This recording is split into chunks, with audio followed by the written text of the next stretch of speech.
দেশের বাজারে স্বর্ণের দাম আরেক দফা বাড়িয়েছে বাংলাদেশ জুয়েলার্স অ্যাসোসিয়েশন বাজুস।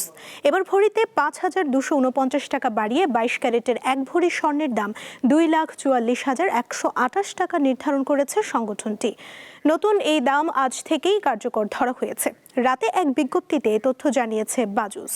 নতুন দাম অনুযায়ী ২১ ক্যারেটের প্রতি ভরি স্বর্ণের দাম পড়বে ২,৩২,৯৮৮ টাকা, ১৮ ক্যারেটের ১,৯৯,৭৪৬ টাকা এবং সনাতন পদ্ধতির প্রতি ভরি স্বর্ণের দাম ১,৬৩,৮২১ টাকা নির্ধারণ করা হয়েছে। স্বর্ণের দামের সঙ্গে বেড়েছে রূপার দামও। ২২ ক্যারেটের এক ভরি রূপার দাম পড়বে ৬,৫৯০ টাকা। দর্শক, রাজধানীর আগারগাঁওয়ে নির্বাচন কমিশনে আজ রাজনৈতিক দল ও স্বতন্ত্র প্রার্থীদের মধ্যে প্রতীক বরাদ্দ দেওয়া হবে। এই বিষয়ে জানাতে বিভাগীয় কমিশনারের কার্যালয় থেকে যুক্ত আছেন আমাদের সহকর্মী শিউলি শবনম। শিউলি, প্রধান রাজনৈতিক দলগুলোর মধ্যে এখন পর্যন্ত কাদের প্রতীক পেয়েছে আর স্বতন্ত্র প্রার্থীদের বিষয়ে আমাদের জানাবেন।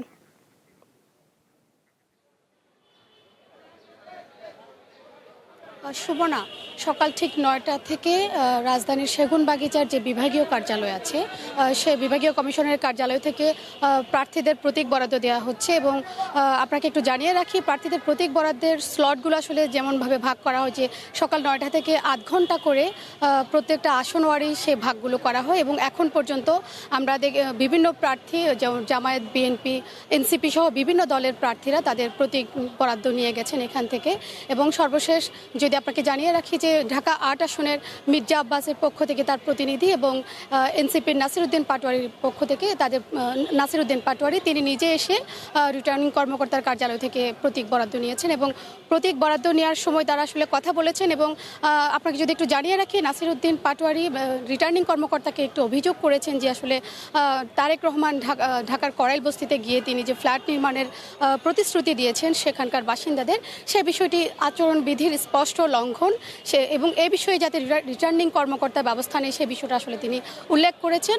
এবং আপনাকে একটু জানিয়ে রাখি, এর আগে বিএনপির অভিযোগ এবং তথ্য প্রমাণের ভিত্তিতে নির্বাচন কমিশন 4 জনের বিরুদ্ধে শোকজ করে। নাহিদ ইসলাম পাটোয়ারিও রয়েছেন তার মধ্যে। তো পাটোয়ারি সে বিষয়টি উল্লেখ করে বলেছেন যে তারা আসলে কি পক্ষপাতমূলক আচরণ করছেন কিনা নির্বাচন কমিশন এবং প্রশাসন মিলে, যেহেতু ভোটের মাঠে একটু অবাধ, সুষ্ঠু, নিরপেক্ষ নির্বাচন সবাই আশা করে, কিন্তু নির্বাচন কমিশন বিএনপির প্রার্থীর যে আচরণবিধি লঙ্ঘন সে বিষয়ে এখনো পর্যন্ত কোনো কার্যকর পদক্ষেপ নিতে তারা দেখেননি, এই বিষয়টা তারা বলছেন। তো আপনাকে জানিয়ে রাখি, আসলে নির্বাচন কমিশন বারবারই স্পষ্ট ঘোষণা দিচ্ছে প্রার্থীরা যাতে কোনো রকম আচরণবিধি লঙ্ঘনের ঘটনা না ঘটে। এই বিষয়ে আসলে কমিশন সবসময় সতর্ক থাকবে এবং এ ধরনের কোনো ঘটনা যাতে না ঘটে সেজন্য কমিশন বারবার জানিয়েছে প্রার্থীদের। এবং আপনাকে জানিয়ে রাখি, যেহেতু আজকে প্রতীক বরাদ্দ হলেও প্রার্থীদের আসলে আজকে প্রচারণা শুরু করার কোনো সুযোগ নেই। তফসিল অনুযায়ী আগামীকাল অর্থাৎ ২১ জানুয়ারি থেকে প্রার্থীরা তাদের 22 জানুয়ারি থেকে প্রার্থীরা তাদের আনুষ্ঠানিক যে প্রচারণা সেই প্রচারণা শুরু করবেন। এবং প্রচারণার মধ্য দিয়ে তারা আসলে এর আগে যদি তারা প্রচারণা শুরু করে সেটা আসলে তাদের সময়ের চাইতে বেশি সময় হয়ে যায়। আচ্ছা, যেহেতু প্রার্থীরা যদি আগামীকাল থেকে প্রচারণা শুরু করে সেক্ষেত্রে তারা আসলে 21 দিন সময় পাবে যাতে নির্বাচনী যে প্রচারণা সেই প্রচারণা অনুযায়ী তারা ভোটারদের কাছে যাবেন। কিন্তু যদি আজ থেকে প্রচারণা শুরু করে সেটা আসলে 21 দিন সময় অতিক্রম করে সেক্ষেত্রে আসলে সেটা আইনের লঙ্ঘন হবে। এই বিষয়টি সামনে রেখেই মূলত কমিশন এই বাধ্যবাধকতা বেঁধে দিয়েছে। এবং আপনি জানেন, এখন পর্যন্ত ভোটের মাঠে গতকাল পর্যন্ত 305 জন প্রার্থী তাদের প্রার্থিতা প্রত্যাহার করেছেন। তো সেই সব প্রার্থী বাদ দিলে এখন পর্যন্ত 51টি রাজনৈতিক দল থেকে 298 জন প্রার্থী, যেখানে 1967 জন প্রার্থী ভোটের মাঠে প্রতিদ্বন্দ্বিতা করবেন, যেখানে শতাধিক স্বতন্ত্র প্রার্থীও রয়েছেন। এবং এইসব প্রার্থী আজকে যখন স্বতন্ত্র প্রার্থী এবং রাজনৈতিক দলের বিভিন্ন প্রার্থীরা এখানে আসছেন প্রতীক বরাদ্দ নিতে, এবং প্রতীক বরাদ্দ নিতে এসে তারা কিন্তু বিভিন্ন রকম অভিযোগও করছেন এবং তারা বলছেন এখনও পর্যন্ত ভোটের মাঠের যে একটি সুষ্ঠু নির্বাচনের জন্য যে আদর্শ পরিবেশ দরকার সেই পরিবেশটা আসলে এখনও পর্যন্ত গড়ে ওঠেনি বলে তারা অভিযোগ করছেন। এবং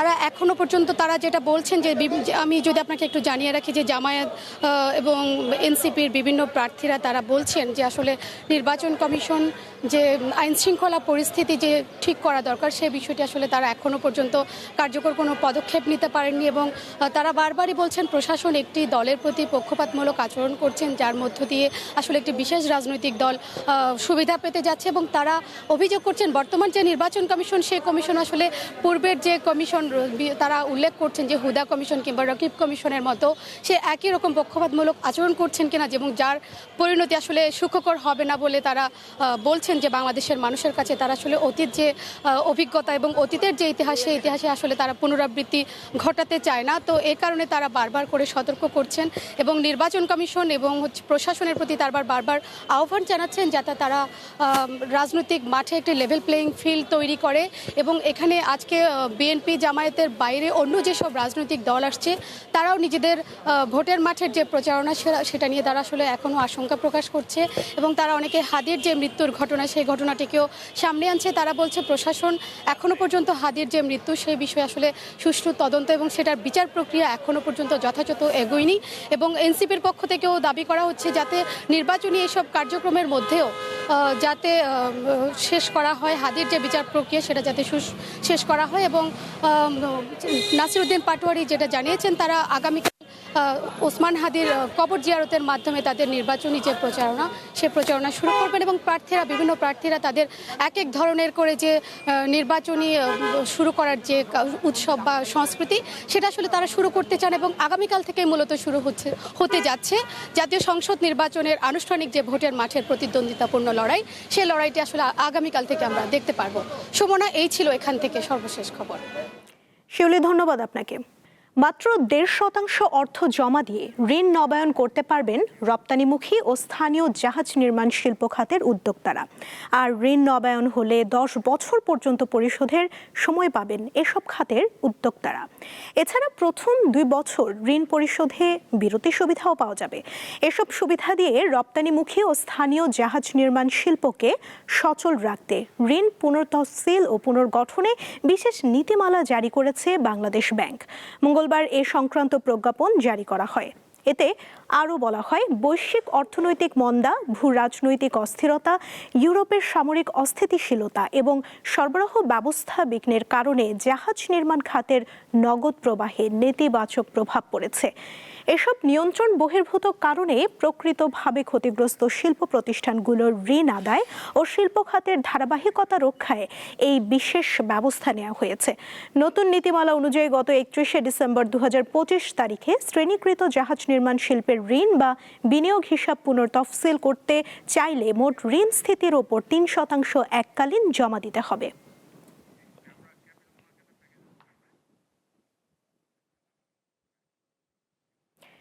নির্বাচনে বিজয়ী হলে অর্থনীতির সঙ্গে পুঁজিবাজারও সংস্কার করবে বিএনপি ও জামায়াত। মঙ্গলবার রাজধানীতে এক সম্মেলনে দল দুটির নেতারা কথা জানান। সম্মেলনে আলোচকরা খেলাপি ঋণের পরিমাণ কমিয়ে সুশাসন প্রতিষ্ঠা, প্রাতিষ্ঠানিক সক্ষমতা বৃদ্ধি এবং দেশি বিদেশি বিনিয়োগ বাড়ানোর উদ্যোগ গ্রহণের উপর গুরুত্ব দেন। আসন্ন জাতীয় নির্বাচন পরবর্তী প্রেক্ষাপটে দেশের সামগ্রিক অর্থনৈতিক গতিপথ, রাজনৈতিক বাস্তবতা এবং পুঁজিবাজারের ভবিষ্যৎ সম্ভাবনা ও কাঠামোগত রূপান্তর নিয়ে মঙ্গলবার রাজধানীতে সম্মেলন আয়োজন করে ব্র্যাক ইপিএল স্টক ব্রোকারেজ। সম্মেলনে আলোচকরা জানায়, প্রতিবেশী ভারতে বাজার মূলধন তার জিডিপির শতকরা প্রায় 60%, আর পাকিস্তানের শতকরা প্রায় 40%। সেদিক থেকে দেশে একটি কার্যকরী পুঁজিবাজার গড়ে তুলতে চাইলে শুধু বেসরকারি বিনিয়োগই নয়, সরকারি প্রতিষ্ঠানগুলোর বড় বিনিয়োগও পুঁজিবাজারে নিয়ে আসতে হবে। That was not the price discovery, that is actually prescribed price by the commission. বাজার সংস্কারের জন্য শুধু পুঁজিবাজার নয়, পুরো বাজার কেন্দ্রিক ব্যবস্থার সংস্কার করতে হবে। ফাইন্যান্সিয়াল রিপোর্টিং আরও আধুনিক হতে হবে। Naturally, রাজনীতিবিদরা বলেন, সরকার গঠনের সুযোগ পেলে অর্থনীতির গুরুত্বপূর্ণ অংশ পুঁজিবাজারের উন্নয়নে কাজ করবেন তারা। This does not mean a sudden of disruptive shift in the economic system. সরকার গঠনের সুযোগ পেলে শরিয়া ভিত্তিক অর্থনৈতিক ব্যবস্থাকে গুরুত্ব দিলেও বর্তমান প্রচলিত অর্থনৈতিক ব্যবস্থা বহাল রাখা হবে। অর্থনীতির গুরুত্বপূর্ণ অংশ পুঁজিবাজারের অগ্রগতির জন্য কাজ অব্যাহত থাকবে। Ensuring stability. Why the capital market is non-functional in Bangladesh? রাজনৈতিক স্থিতিশীলতা আসলে দেশে অর্থনৈতিক কর্মকাণ্ড স্বাভাবিক হয়ে আসবে। প্রাতিষ্ঠানিক সংস্কার সহ বিভিন্ন ক্ষেত্রে ব্যাপক সংস্কারের মাধ্যমে নিয়মকানুন শিথিল করা দরকার, যাতে দেশে ব্যবসা ও বিনিয়োগ বান্ধব পরিবেশ তৈরি হয়। Very little to offer. সম্মেলনে আলোচকরা ব্যাংক ও আর্থিক প্রতিষ্ঠানে স্বচ্ছতা ও জবাবদিহিতা নিশ্চিত করে সুশাসন প্রতিষ্ঠা এবং খেলাপি ঋণ কমিয়ে আনার ওপর জোর দেন। শাহরিয়ার ইমন, দীপ্ত সংবাদ, ঢাকা। ক্যাশলেস বা নগদহীন আর্থিক ব্যবস্থার প্রসার ও ডিজিটাল পেমেন্ট ব্যবস্থাকে আরও জনপ্রিয় করতে বাংলাদেশ ব্যাংকের উদ্যোগে এবং United Commercial bank PLC lead bank হিসেবে কুষ্টিয়ায় সচেতনতামূলক সেমিনার করেছে। সোমবার জেলার ইসলামী বিশ্ববিদ্যালয়ের বীরশ্রেষ্ঠ হামিদুর রহমান মিলনায়তনে আয়োজিত এই সেমিনারে প্রধান অতিথি ছিলেন ইসলামী বিশ্ববিদ্যালয়ের উপাচার্য ডক্টর নকিব মোহাম্মদ নসরুল্লাহ। বাংলাদেশ ব্যাংকের প্রধান কার্যালয়ের পেমেন্ট সিস্টেমস ডিপার্টমেন্ট 1 এর পরিচালক আ.ন.ম মইনুল কবিরের সভাপতিত্বে বিশেষ অতিথি ছিলেন বাংলাদেশ ব্যাংক রাজশাহী কার্যালয়ের নির্বাহী পরিচালক Amjad Hossain Khan, United Commercial Bank পিএলসির ডেপুটি ম্যানেজিং ডিরেক্টর ও chief operating officer Abdullah Al Mamun. সেমিনারের শুরুতে বাংলাদেশ ব্যাংকের প্রতিনিধিরা ক্যাশলেস বাংলাদেশ উদ্যোগের লক্ষ্য, কার্যক্রম এবং ডিজিটাল পেমেন্ট ব্যবস্থার ভবিষ্যৎ সম্ভাবনা নিয়ে একটি পাওয়ার পয়েন্ট উপস্থাপনা প্রদান করেন। সেমিনার শেষে মুক্ত আলোচনা অনুষ্ঠিত হয়। পাশাপাশি বিভিন্ন ব্যাংকের স্থাপিত বুথে অংশগ্রহণকারীদের বাংলা কিউআর কোড ব্যবহার সহ ডিজিটাল পেমেন্ট পদ্ধতির ব্যবহারিক ধারণা দেওয়া হয়। বাংলাদেশ প্রযুক্তির মাধ্যমে আমাদের এই বিষয়ে প্রাচীনকাল থেকেই নানা গুণের জন্য বিখ্যাত সরিষা কম খরচে চাষ করা যায় এবং মাটির উর্বরতা ও বোরো ধানের জন্য সার হিসেবে কাজ করার পাশাপাশি সরিষা থেকে তেল, মধু, খৈল ও জ্বালানি কৃষককে এনে দিচ্ছে বাড়তি মুনাফা। তাই সাতক্ষীরায় দিন দিন বাড়ছে সরিষার চাষ। দিগন্ত বিস্তৃত মাঠই জানান দিচ্ছে ব্যস্ত সময় পার করছেন মৌচাষিরা। সাতক্ষীরা সদরের আলিপুর, দাঁতভাঙা বিল, কলারোয়া, কালীগঞ্জ, দেবহাটা সহ জেলার বিভিন্ন জায়গার চিত্র একই। সরিষা ক্ষেতে মৌমাছির বাক্স বসানো হয়েছে, এতে সরিষাও খুব ভালো হয়েছে। মধুর নির্দিষ্ট প্রসেসিং করে গ্রেড করা হয়। গত বছরের তুলনায় এবার ২৫০০ হেক্টরের বেশি জমিতে সরিষা আবাদ হয়েছে। জেলায় মৌ বক্স বসানো হয়েছে ৭,১৯০টি, আর প্রতি কেজি মধু বিক্রি হচ্ছে ৪০০ টাকায়। পড়ালেখার পাশাপাশি মোশাররফ ভাইয়ের এখানে এই যে মধুর খামারটা আছে, এখানে কাজ করি। আমাদের উৎপাদিত মধু বাইরে রপ্তানির মাধ্যমে ফরেন মানি আসবে, পরিবেশের ভারসাম্য রক্ষা হবে, ঔষধি গুণসম্পন্ন খাঁটি মধু উৎপাদন হবে।